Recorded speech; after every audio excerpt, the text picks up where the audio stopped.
This is a guest essay by Nick Buckley, an author of 5 books.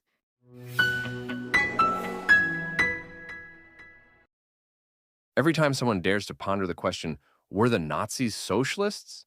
A tidal wave of unhappy socialists hit back. Accusations of stupidity, distorting history, and a lack of understanding abound. Some imply darker motives, such as Nazi apologists. This constant flare-up intrigued me. The lady doth protest too much, methinks. I remember being quite shocked many decades ago when I first discovered that the word Nazi stood for National Socialist. The word is a portmanteau, meaning it was created by the joining of two other words. Nazis, by definition, were members of the National Socialist German Workers' Party. They saw themselves as socialists. Adolf Hitler always referred to himself as a socialist. He personally placed the word socialist in his party's name, alongside the word workers. So it all feels a bit socialistic to me. It has to be conceded that Hitler was not a trustworthy man. It would not surprise anyone if he used socialism to further his evil ends. Let us forget for a moment that the first political party Hitler tried to join was the German Socialist Party, and that he co-founded the National Socialist German Workers' Party. Let us start by defining what socialism means. It is an economic and political system where the community or the state owns the general means of production for the benefit of the populace. Followers of a Welshman, Robert Owen, began calling themselves socialists in 1841. Owen is seen as a founder of the cooperative movement in Britain. He said that workers should own the companies they worked for and share the profits among themselves. To most people, Karl Marx is the modern-day father of socialism. His name is synonymous with a particular vein of socialism, Marxism.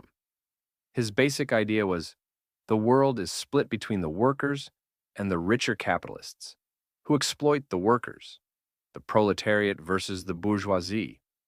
He thought that when the workers realized their exploitation, they would revolt and take over ownership of production. He believed that the workers, when in power, would not exploit others. His ultimate aim was communism, which he defined as a stateless, classless society with free enterprise. In February 1920, Hitler publicly proclaimed a 25-point policy program for the German Workers' Party. A few weeks later, the party changed its name to the National Socialist German Workers' Party, aka the Nazi Party. Throughout the 1920s, others sought to change the 25 stated policies within this program.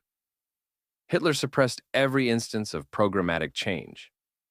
This list of policies is worth reading to see what Hitler was ultimately aiming to achieve.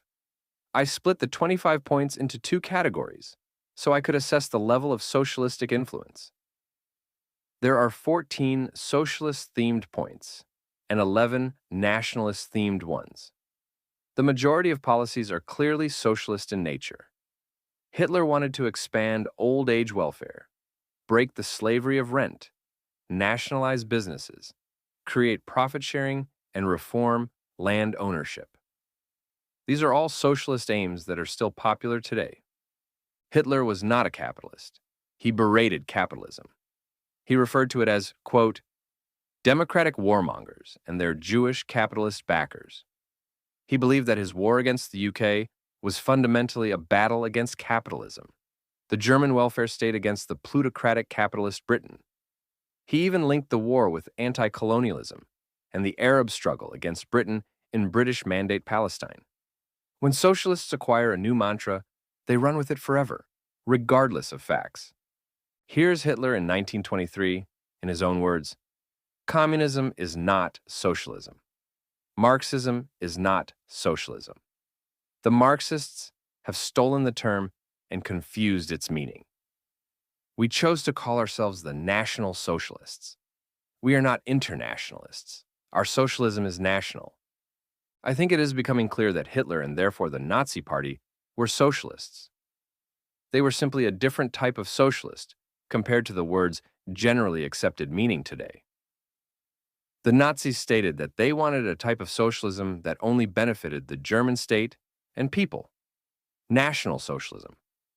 Therefore, they created an openly racist form of socialism. Some would argue that all forms of socialism tend towards nationalism and racism.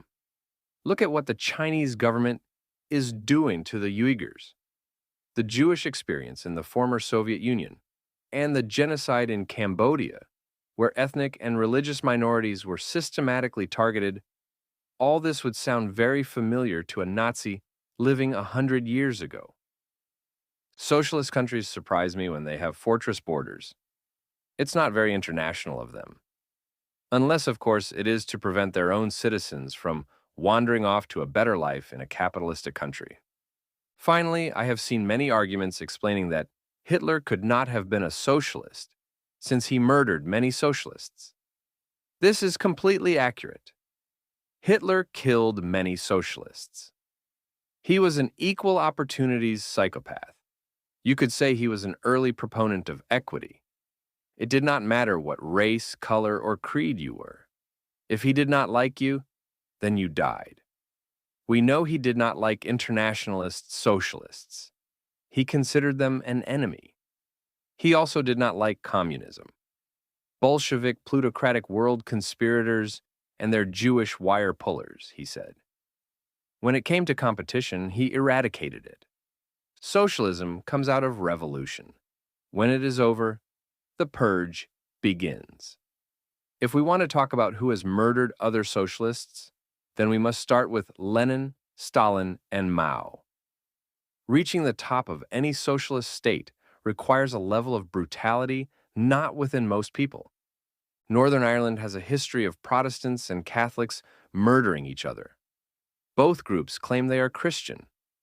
Sunnis and Shiites are both Muslim sects and kill each other every day in the Middle East. Many ideologies split and follow different paths, yet claim affiliation with the same ideology. The Nazis followed their own version of socialism, but socialism it was. The sharing of resources within a defined group has always been practiced in a historical sense. It was our way of life when we lived in small tribes. We shared food since we were all related and pulled together to survive.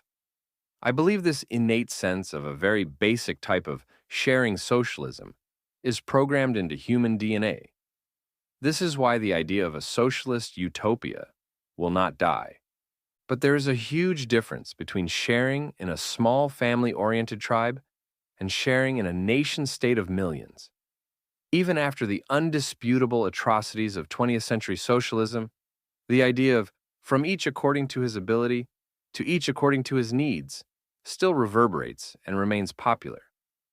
It seems we cannot fight our DNA. Hence, socialism is a complicated topic that could take a lifetime to unpack and analyze. But from where I am standing in the broad use of the term socialist, the Nazis were definitely socialists. Our political divide should no longer be viewed as a left-right spectrum, since this makes no sense in today's world. It should be viewed rather as statism versus individual liberty. Through this lens, you will find the Nazis sat very comfortably alongside all the other socialists.